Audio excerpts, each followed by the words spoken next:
Здравейте хора! Днес имаме да затъмняваме предните прозорци на Шкода Октавия. Трябва да махнем долното уплътнение за целта. Нека минем отвътре. Да погледнем самата врата. Тук трябва да махнем ето тази кора, тази пластмаска и отдолу има също едно болче. Вземате си един инструмент за пластмаса, за кори и може да почнете откъдето искате. Аз започвам отпред или отстрани.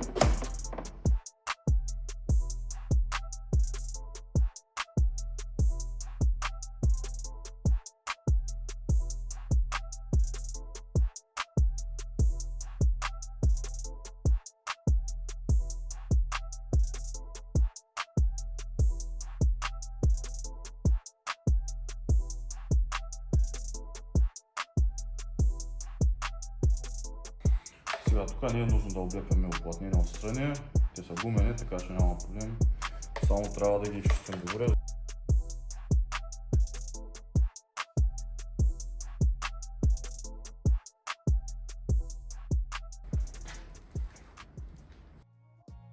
Сега ще си подготвим отвън прозореца, след това отвътре.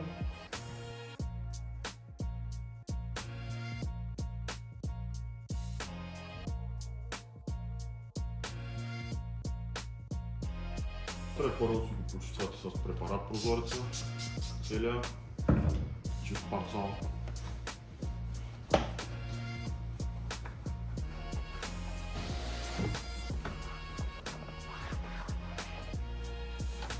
Слагаме леко.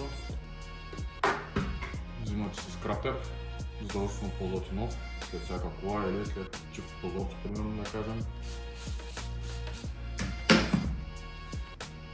И минаваме целият прозорец.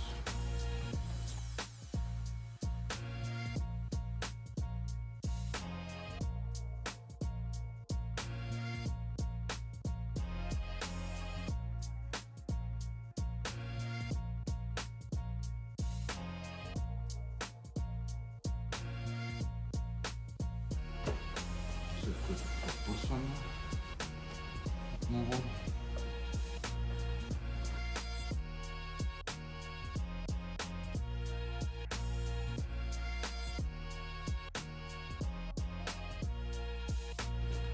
Сега някои коли имат тук стикери, ако са по-нови особено, махате ги задължително.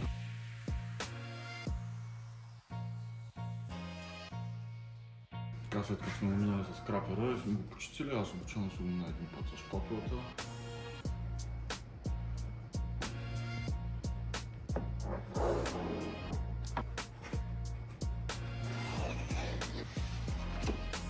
Краща и сме готови. Сваляме леко прозореца и сега остава да изрежем фолиото, да го свием. Сме готови за монтаж. След като сме готови с подготовката, време е да си изрежем фолиото. Аз ги режа двата прозореца едновременно, затова взимате си размерите. Пръскаме прозореца, поставяме едно парче фолио. Изрязваме си излишъка. Наместваме. Пръскаме отново. Ставаме това паче, което е огледално върху първото. Тук слагаме 50% керамика. Отново изрязваме си излишъка. Пръскаме фолията. Сега разкоряваме ги двете заедно. Внимавате да не пречупите някои от тях. Минаваме ги целите. Така, първия разрез винаги е отдолу, като ножото се поставя не напълно хоризонтално, не вертикално. Трябва да бъде с 45 градуса. Преползвате отдолу. Късате навън. Сега си взимаме предния край. Вадите съвсем малко от ножа и пускате нагоре. Късаме. Сега отново пускаме под фолиото.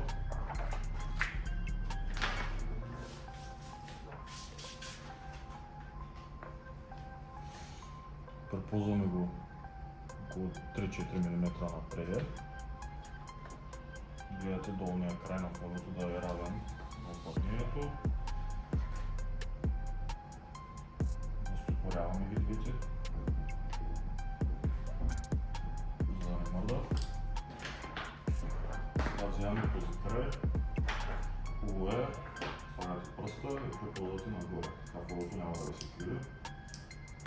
Поставяме, варим съвсем леко от ножа и само пъзгаме надолу. Така. Късаме надолу. Пускате си пак отново. Сега изтегляме фолиото 0 мм назад и съответно след това и надолу, за да може да влезе под вътрешното долно уплътнение. Разтопорявате си фолиото, да не ви мърда.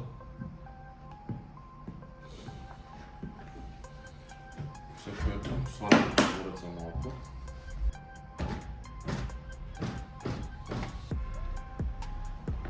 Минаваме с шпатулата и задължително чупяме си един-два резеца и вкарваме ножа най-отпреди и преплъзваме, като държим много лекичък ъгъл и не спираме. Трябва да го направим на едно движение. Пробиваме фолиото и преплъзваме, без да спираме. Така. Писате си. Иди така. И сега сме готови вече да го отложим.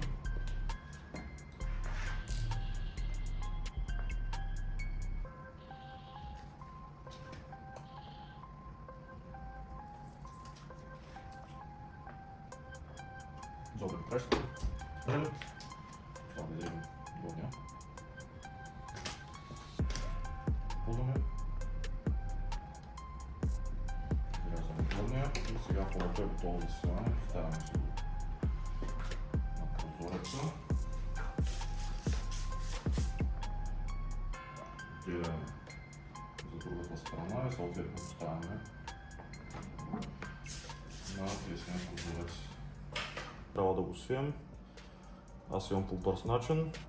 Хващате от дългия край този ъгъл, леко го повдигате горе-долу, ето толкова.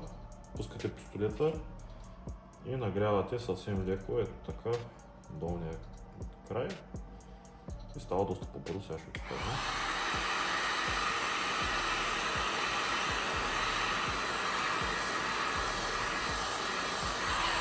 Държите го, не го пускате. Ето сега вече може да го пуснем. И както виждаме, долният край вече е готов свит, готов за монтаж. Преди да го монтираме, трябва да си го прехвърлим малко по-долу. Пускаме.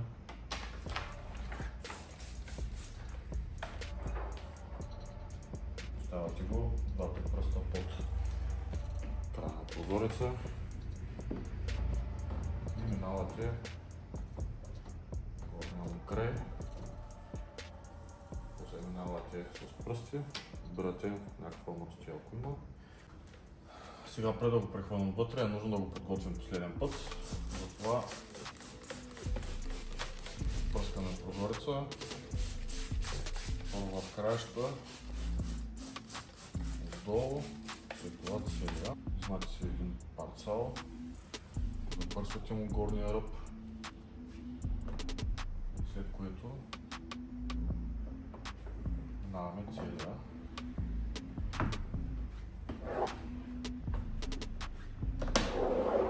Като след всяко минаване се забърсвате шпатулата.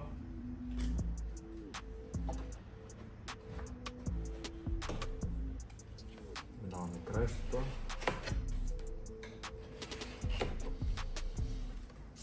И отново пръскаме.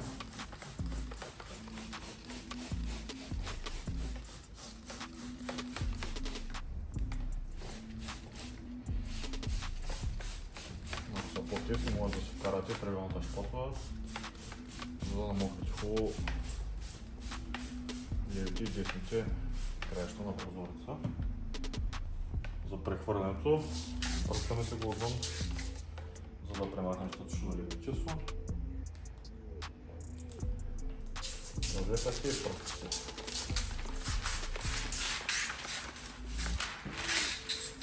Напръскайте си добре фолиото, да няма сухи места по него. След което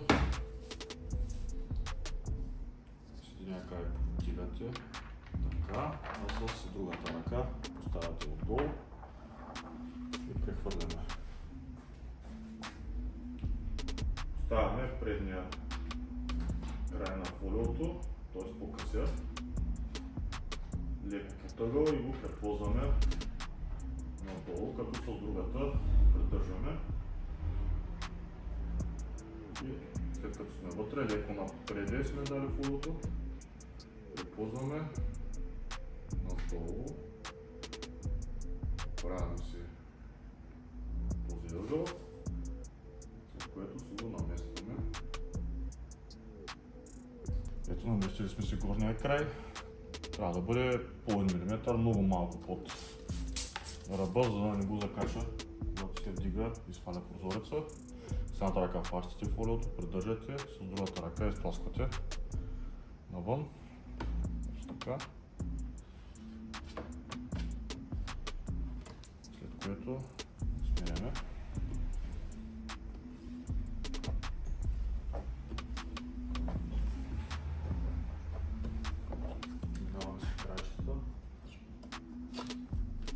Първото минаване винаги е по-леко, не е нужно да натискате много,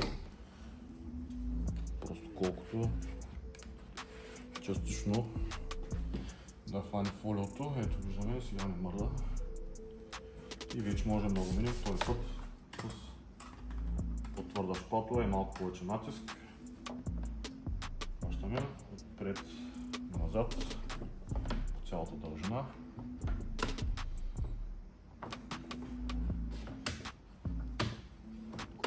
Да изкараме двата.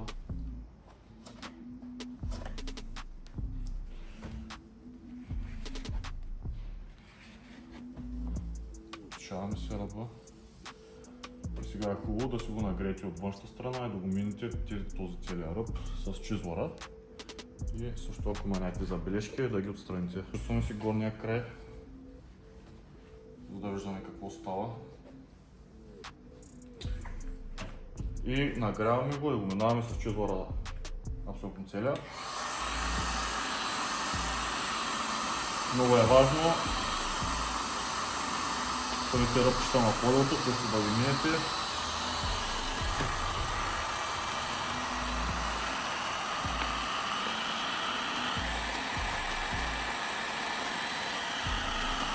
Сега дигаме с прозореца нагоре.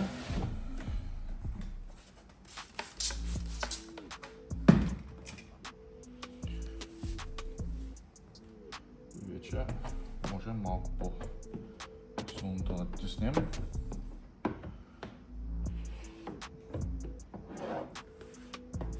Стласкаме водата надолу.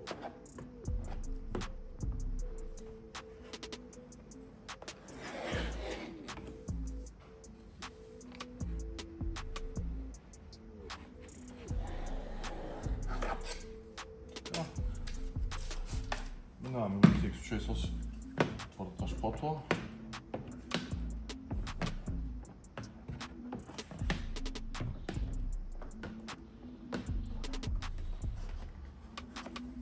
Минаваме от дясно наляво или от ляво надясно, както е удобно, и през цялата дължина. След което сме готови. Забърсваме, почистваме кората. Може леко с пистолета да се нагреем. Прозореца. Така, готови сме с монтажа на предния прозорец, след което остава само да сложим долното уплътнение и да сглобим кората.